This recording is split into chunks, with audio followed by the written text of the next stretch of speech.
Cowherd, is the lowly Eastern Conference actually more interesting than the West right now? No, the Sixers are really interesting. I'm totally into the Sixers. But first of all, in the West, you have legacies changing potentially. If Westbrook loses to Utah with all these players, that dings his legacy. If Minnesota wins tonight, if James Harden loses and Chris Paul lose, and again in the postseason they flame out, that is a terrible look for Chris Paul and Harden. This East stuff is just a bunch of teams. Philadelphia is fun, but it's just a dress rehearsal. Did you watch the Celtics I watched in Milwaukee? everything. That was awesome. And people tune in to see great competition. And that's what you're getting in the East, great competition. That Bucks thing, the Greek Freak's hand comes from out of nowhere and wins that game, that's going to be a part of his legacy. And the Greek Freak is going to be a big deal in the NBA. People watch for stars. The West has more stars. People watch for competition. Are you watching the Cavaliers and the Pacers? You don't think people are fascinated and If you took entertained by that? LeBron out of that series, the ratings would be cut in half. Who's watching for Victor Oladipo? They might be Harden, over. Chris Paul. Ain't no LeBron, it might be over. I think people are watching the great competition in the East. And again, take even Boston with these young kids that are showing. Look, they're setting up for next year. When you get Kyrie and Gordon Hayward back with these young kids on Boston, hell, they're going to be terrific. So how about this? How about the East is more intriguing?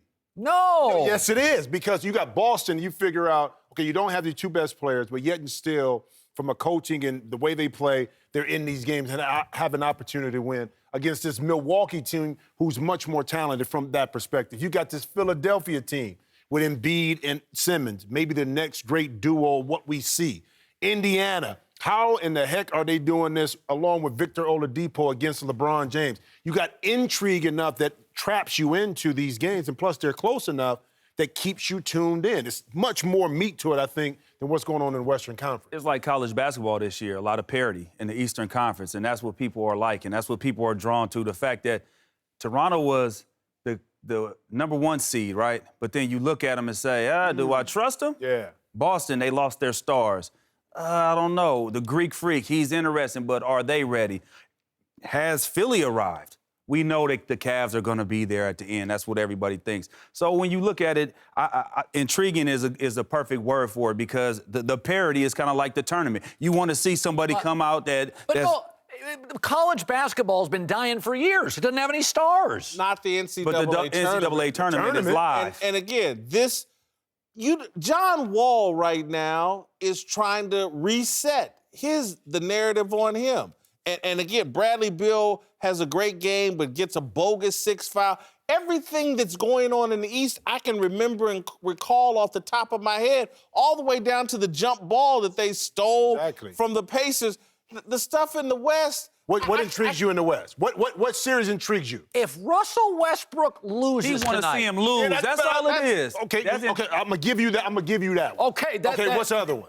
If Minnesota ties the series with Houston tonight. Here's the issue. Here's what he's talking about. We got tangible stuff going on in the East right now. You're talking about if. Oh, yeah, that's if it was a fifth, you know what happened. Did you watch the game? Yeah, I mean, John Wall won a game. Yeah, and in a week he'll be out, and Toronto will get in 2 weeks. None of these teams going to win a championship. No, nobody coming out the East is going to win. They're not even competitive.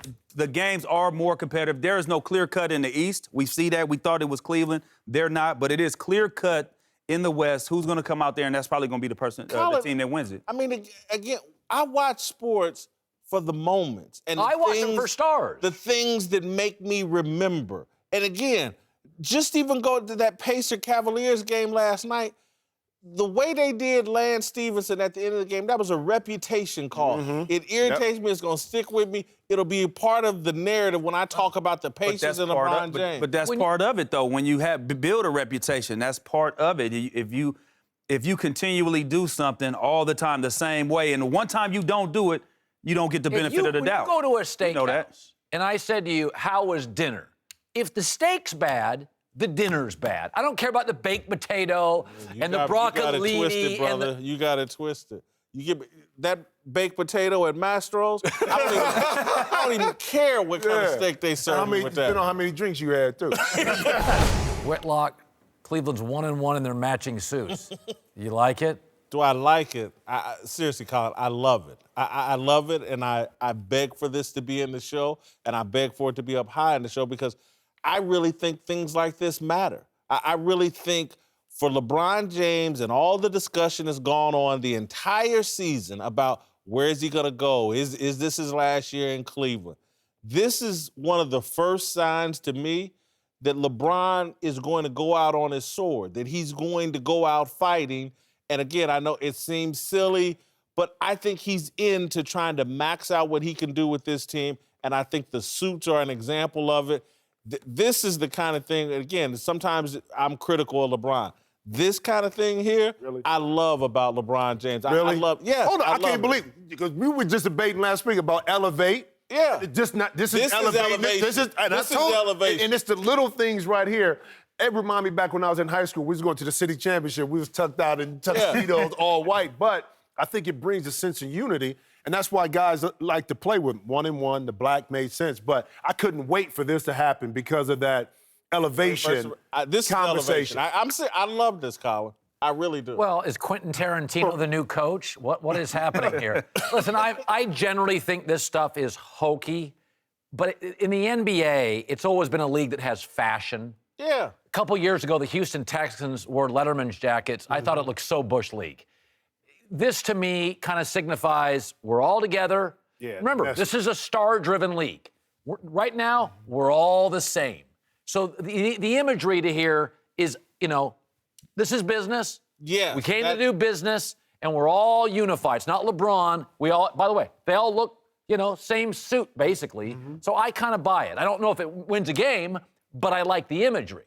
I think what it does is also kind of motivates the rest of the players who haven't been playing well, like, man, come on, we need you. We all, like y'all saying, we all together, this is all one. But I'm going to play devil's advocate. It's a little bit of a distraction. It got us talking about that, but instead of how bad they've been, how they've been blowing leads and things like this. This is a little distraction. We talking about kind of how they come into the game, not how they actually play in the game right now. And again, I said it earlier, they're playing consistently inconsistent. The one thing that's consistent is their suit game right now because they looking fly. Well, they out there fly out there. Suits. Me too, man.